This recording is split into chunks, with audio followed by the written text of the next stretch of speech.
नमस्कार, मैं हूं सच्चिदानंद वशिष्ठ। सज्जनों, सूर्य के बारे में हम बताते आ रहे हैं।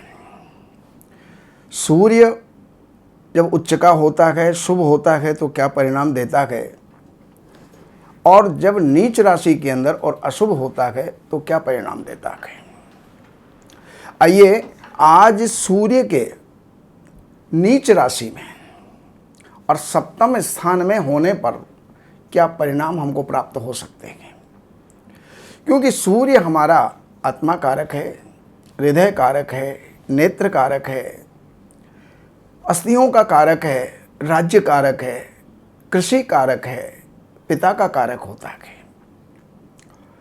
तो जहाँ जहाँ सूर्य का कारकत्व है वहाँ वहाँ नीच के सूर्य में इन सुखों की कमी आ जाती है।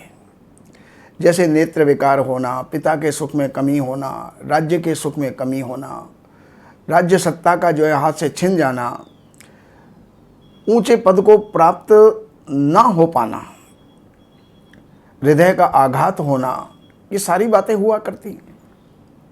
और सूर्य नीच राशि में होता कब है? 17 अक्टूबर से लेकर के 15 नवंबर तक सूर्य नीच राशि में होता है, तुला राशि में होता है। तो सूर्य जब तुला राशि में है और सप्तम स्थान के अंदर है, इसका अर्थ ये हुआ कि सूर्य जो है हमारा पंचमेश है और मेष लग्न है। तो ऐसी स्थिति के अंदर विवाह, सप्तम स्थान विवाह का होता है, पत्नी सुख का होता है। तो यहाँ पर विवाह के अंदर विलंब होना ये एक स्वाभाविक बात है। पति पत्नी दोनों का ही चरित्र संदेहास्पद हो जाता है। जातक पत्नी के अधीन रहने वाला और उसके दुश्चरित्र स्त्रियों के साथ में उसके जो है संबंध हो सकते हैं, ये जरूरी नहीं है। अगर कोई शुभ ग्रह उसको नहीं देख रहा तो ऐसे परिणाम प्राप्त होते हैं। और जातक की जो स्त्री है वो रोगग्रस्त रहती है। स्त्री को जो है मासिक धर्म में कष्ट होता है, पति पत्नी में विवाद होता है, झगड़ा होता है, और यहां तक भी हो जाता है कि विच्छेद होने के भी कगार पर पहुंच जाते हैं, अर्थात संबंध विच्छेद। और जातक को 2 शादियों के योग बन जाते हैं।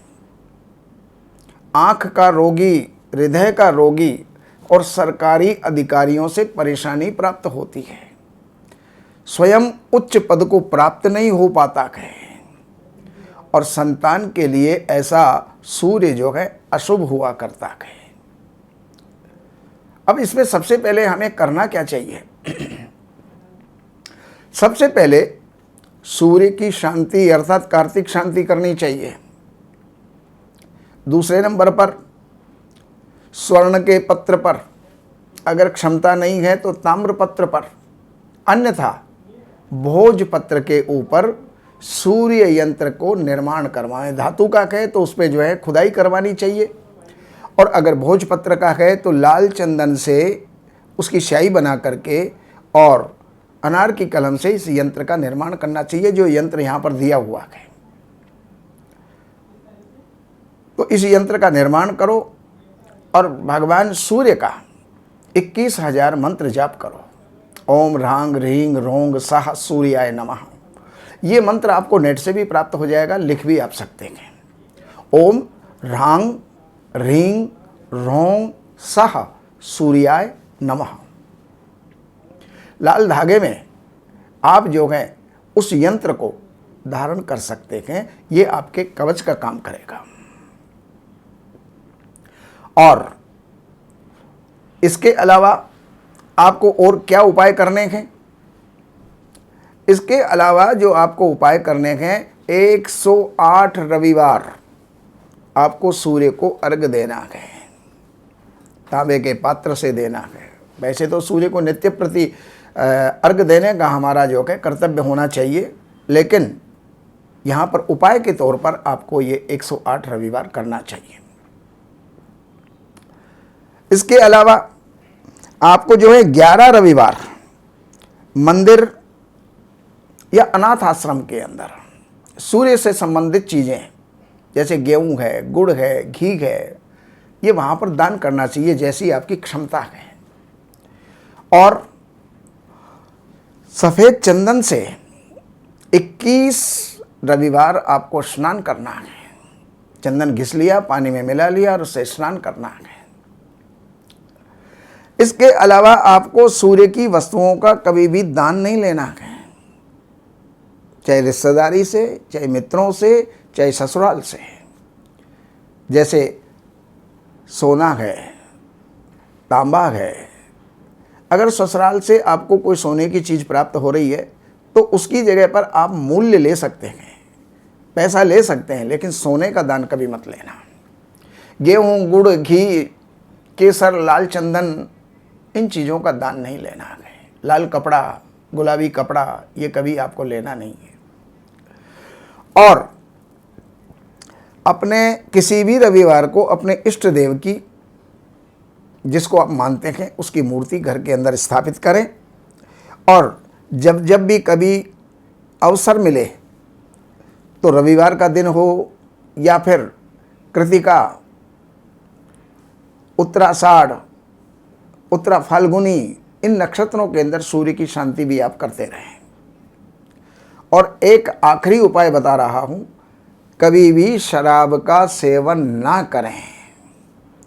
शराब को अपना शत्रु मान करके त्याग देना चाहिए, तो यही सूर्य आपके लिए दुखदायी ना हो करके और सुखदायी आपके लिए बन सकता है। बाकी और कोई भी जानकारी आपको चाहिए तो इन नंबरों के ऊपर आप जो है संपर्क करके कार्यालय से अपॉइंटमेंट लेकर के कार्यालय की सेवाएं हैं उनको अर्पण करके और फिर आप जो भी जानना चाहें वो जान सकते हैं। ये यंत्र है, ये भी आप हमारे संस्थान से बनवा सकते हैं। स्वयं बनाएं तो बहुत ही बढ़िया बात है। नमस्कार। हमारे यहाँ वैदिक ब्राह्मणों के द्वारा सभी प्रकार के पूजा पाठ, कर्मकांड, संगीत में विवाह, गृह क्लेश, काल सर्प दोष, व्यापार में रुकावट व नवग्रहों की पूजा आदि कराई जाती है। हमारे संपर्क सूत्र हैं 7838898421। देवज्ञ सच्चिदानंद वशिष्ठ जी से वास्तु, ज्योतिष, वैदिक अनुष्ठान, पूजा पाठ, महामृत्युंजय पाठ, शतचंडी पाठ, बगुलामुखी पाठ, भैरव अनुष्ठान आदि, राशि रत्न, रुद्राक्ष, कवच आदि हेतु संपर्क करें। हमारे संपर्क सूत्र हैं 7838898421। हमारी वेबसाइट है www.shrivashishth.com।